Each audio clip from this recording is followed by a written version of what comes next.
신명기 24장을 보았습니다. 이혼과 재결합에 관한 규정, 또 기타 여러 규정들, 특별히 가난한 자들을 위한 보호 규정과 또 불우이웃을 위한 규정들, 또 여러 규정들이 이렇게 나와 있습니다.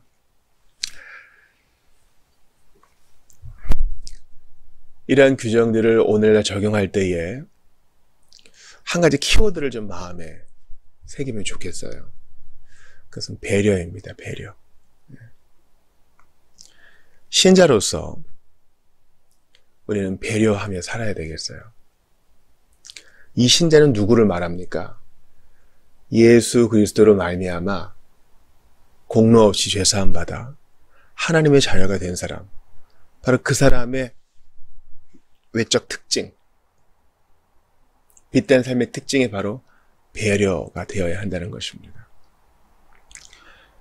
오늘 본문에서도 너희가 이러한 일들을 하는 이유가 무엇인 줄 아느냐 하면서 그 이유를 제시합니다. 18절 보셔요. 여러분 자신이 이집트에서 종살이를 했다는 것과 여러분의 하나님께서 여러분을 그 종살이에서 구출해 주신 것을 기억하십시오. 이런 이유에서 나는 여러분에게 가난하고 약한 자들을 잘 돌보아 주라고 명하고 있는 것입니다. 이런 이유에서. 이런 이유. 어떤 이유입니까? 너희도 타국에서 종살이하지 않았느냐? 그리고 그곳에서 너희 하나님이 너희를 구출해 주지 않았느냐? 그거 기억해라. 너희가 받은 은혜를 다른 사람에게 그대로 전해줘. 용서받았느냐? 용서해줘. 기대도 못했는데 호의를 받았느냐? 너도 베풀어. 이 아주 단순한 기독교 윤리예요. 이게 거의 요약이라고 해도 무방한 겁니다. 우리가 주기도에서도 하죠. 저희가 주님께로부터 죄를 용서받았으니 저희에게 지은 죄, 그 이웃 용서하게 하소서, 이것 아니겠습니까? 그러한 배려가 이제 어떻게 적용되는지 한번 봅시다. 1절부터 4절까지는 이혼과 재결합에 대한 것이죠. 하나님은 이혼을 싫어하세요, 여러분. 말라기에서도 나와 있죠. 사람이 부모를 떠나 두 사람이 한 몸이 되는 거. 하나님이 짝지어 주신 것을 사람이 나눌 수 없다. 아주 가늠한 연고 외에는 가질 수 없다 하셨죠. 근데 이 이혼에 대한 규정이 있는 이유는 뭐예요? 우리의 연약함으로 실제 이런 일들이 벌어지니까. 아쉽게도요, 제가 사랑하고 또 돌보고 또 함께하는 우리 교우들, 성도들 중에는 이런 분들이 계셔요.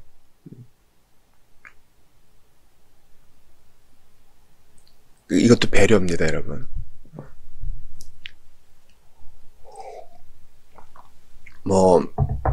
17세기, 18세기 어떤 규정들을 끌어와가지고 안 된다, 끊어버리고 다시 합하라 이렇게 강요할 수 없어요.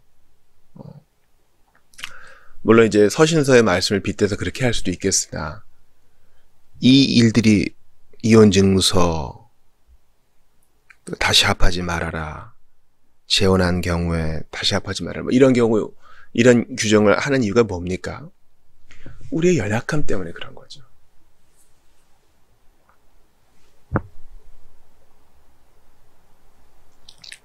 하나님께서는 이런 일을 가증하게 보신다. 어떨 때 가증하게 보십니까? 어떤 사람이 이혼하고 재혼했는데 또 이혼해서 전 배우자에게 돌아가는 거. 이건 가증스러운 일이다. 하나님께서 여러분에게 유산으로 주시는 땅을 죄악으로 물들이지 말아라. 당신들이 그런 결정 때문에 그 땅이 더러워지게 되는 것이니 결혼 생활을 순결하게 유지하라. 이것이 중요한 것입니다. 배우자를 배려하고 그 땅을 배려하는 것이죠. 또 그 일이 있기까지 얼마나 두 사람 사이에 많은 일들이 있었겠어요. 여러분, 그 부부 생활이란 것은요, 신혼의 달콤함을 지나 결혼 생활을 영위하는 것은요, 아주 극진한 은혜가 필요한 거예요. 그러므로 그런 일들에 대해서 우리가 수군수군 대거나 함부로 정죄하지 말아야 되겠어요. 배려하는 것입니다. 그리고 일단 결혼하신 분들은 서로를 배려하며 한몬대을 유지해가는 게 중요합니다. 5절에 보니까 아주 따뜻한 규정이 있죠. 이게 지난번에도 보지 않았습니까? 결혼하고 1년 동안은 전쟁터 보내지 말고 남자 다른 임무 지우지 말고 신혼을 즐기게 하라. 그래서 결혼하자마자 데려가가지고 자녀가 없으면 어떡할 것이냐. 배려죠. 신혼부부에 대한 배려입니다. 맷돌도 마찬가지예요. 맷돌 저당 잡았느냐? 근데 그거 돌려줘.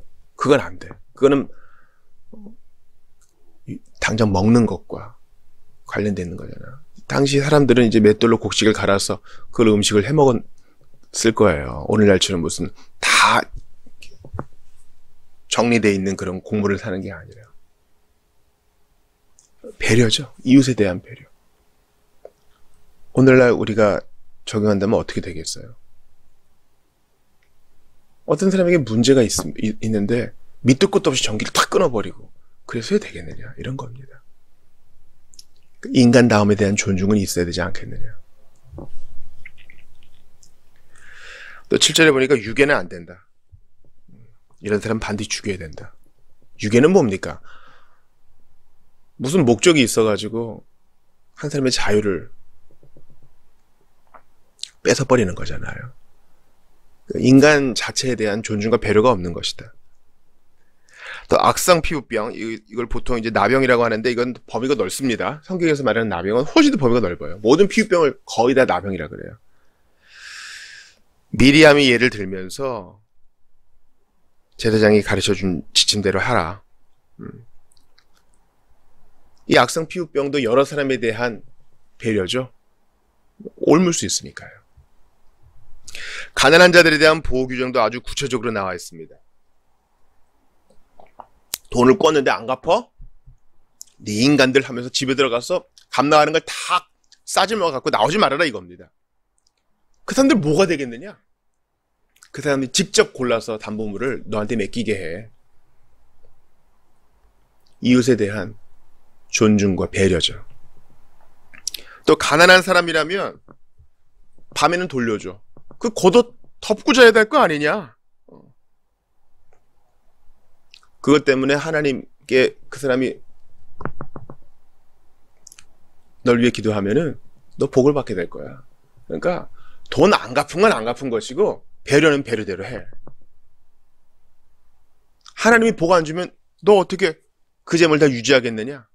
우리가 사실은 좀 가지면 가질수록 좀 쫀쫀하게 되는 경우가 있어요. 이게 그냥 열불을 내는 거예요.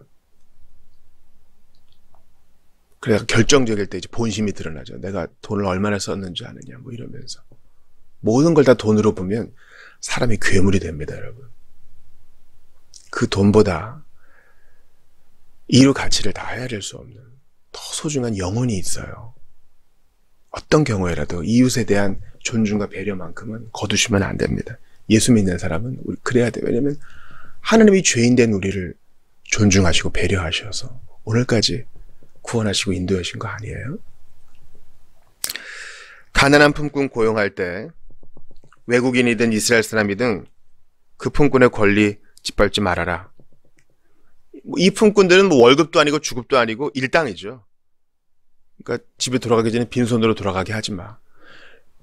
돈 있는 사람은 뭐 집에 밥도 있고 쌀도 있고 없으면 빵 먹으면 되고 뭐 안 되면 뭐 시켜 먹으면 되고 이렇게 선택지가 많지만 가난한 사람은 지금 당장 받아서 집에 있는 사람들한테 갖다 줘야 돼요.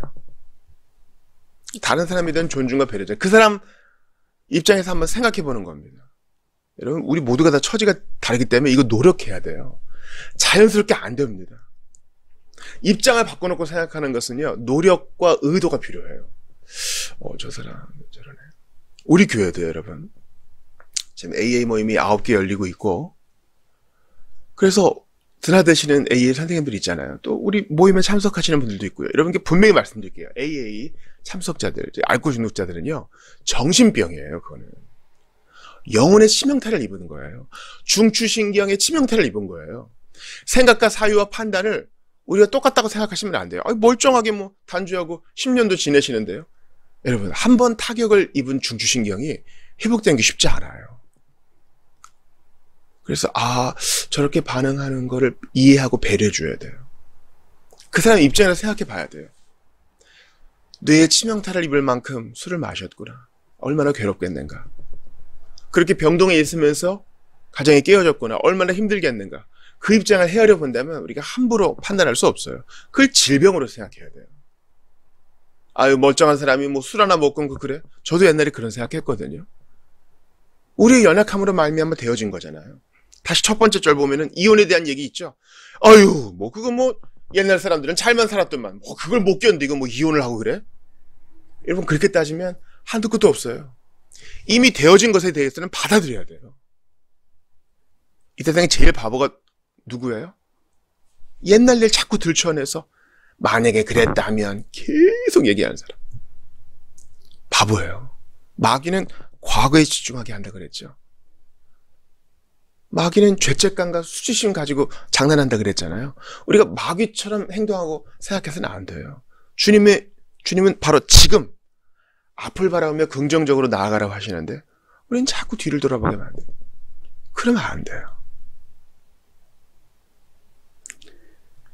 가난한 품꾼도 마찬가지예요. 젊은 사람이 여태까지 뭐 했어? 돈 하나 안 모아놓고?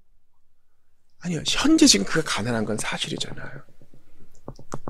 그래, 너무 깊이 파고들지 마세요. 널리 사랑하시는 거예요. 우리가 이웃 사랑하는 것은요, 셈하는 게 아니에요. 배고픈 사람은 일단 먹어야 되고, 추운 사람은 옷을 입어야 되겠죠. 정서적으로 고갈이 있는 사람은 그 결핍감을 채워야 되겠고요.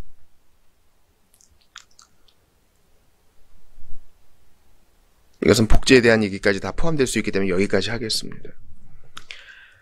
16절도 이 대속에 대한 중요한 원리죠.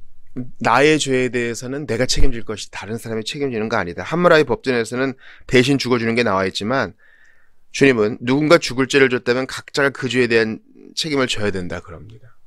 이것도 배려죠. 공연한 사람이 죽지 않게 하는 이웃에 대한 배려, 가족에 대한 배려입니다.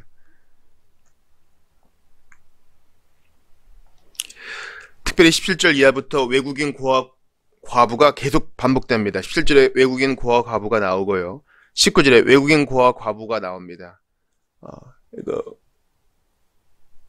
룻이 배려받은 것처럼 가을거지 할 때 남겨두는 겁니다. 주워갈 거.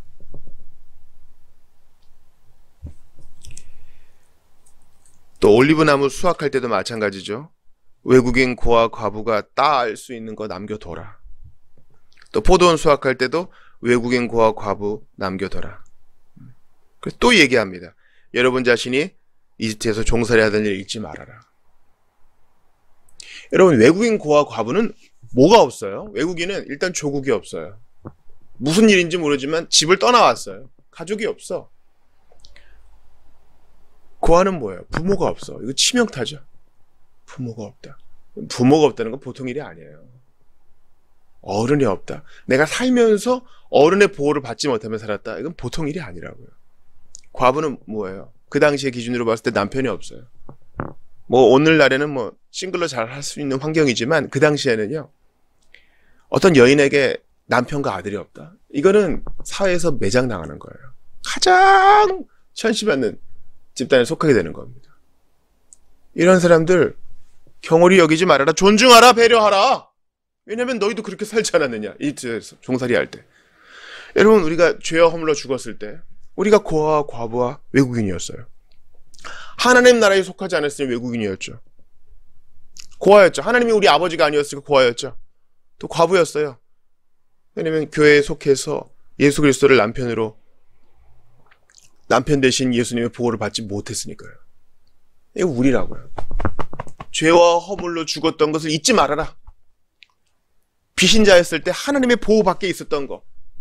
하나님 나라 백성도 아니고 하나님 아버지의 자녀도 아니고 예수 그리스도의 신부도 아니었을 때 기억해라. 여러분 우리 그때 어땠어요? 비참했어요. 희망도 없고 꿈도 없고 소망도 없고 살 이유도 없었다고요. 근데 예수 믿으니까 사명이 주어지고 살 이유가 있고 오늘을 견뎌낼 이유가 있잖아요. 야, 나 행복하다. 이걸로 끝내지 말라는 거예요. 그거 나눠주며 살아라.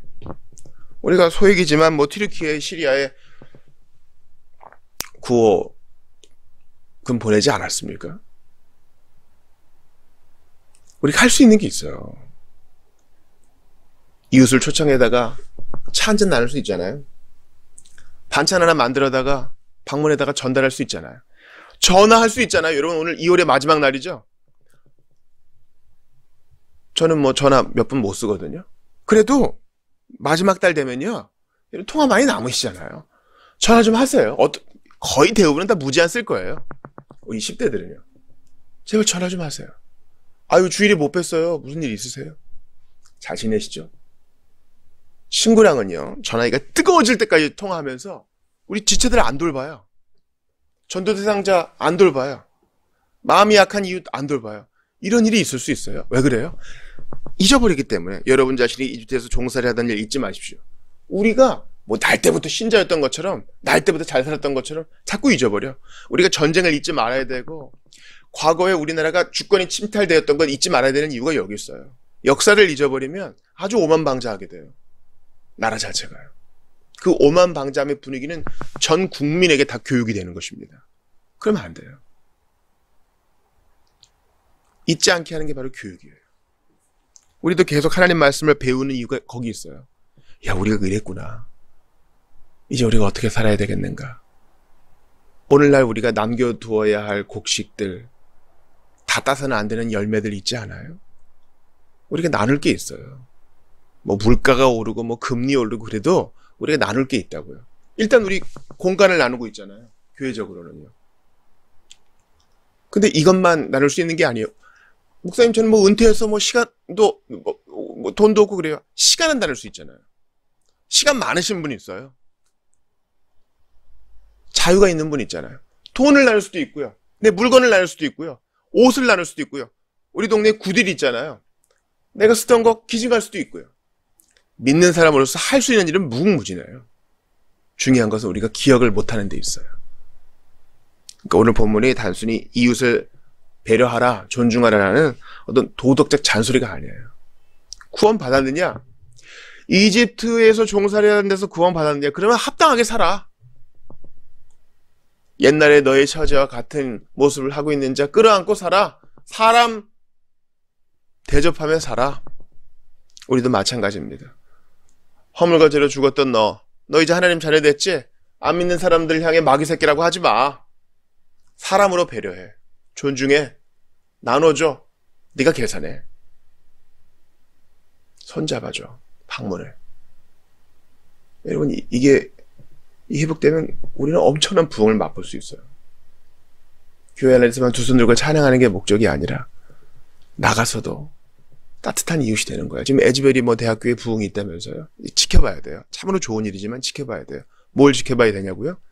그 대학에서 일어난 불길이 이제 바깥으로 작은 불꽃들이 어떻게 퍼져나가 사람들을 배려하며 복음의 온기를 전하며 그 효력을 드러내는지 지켜봐야 된다고요. 오늘 제가 이 부분이 한국교회와 또 나 자신과 우리 교회에 많이 부족한 걸 보아 좀 열을 냈습니다.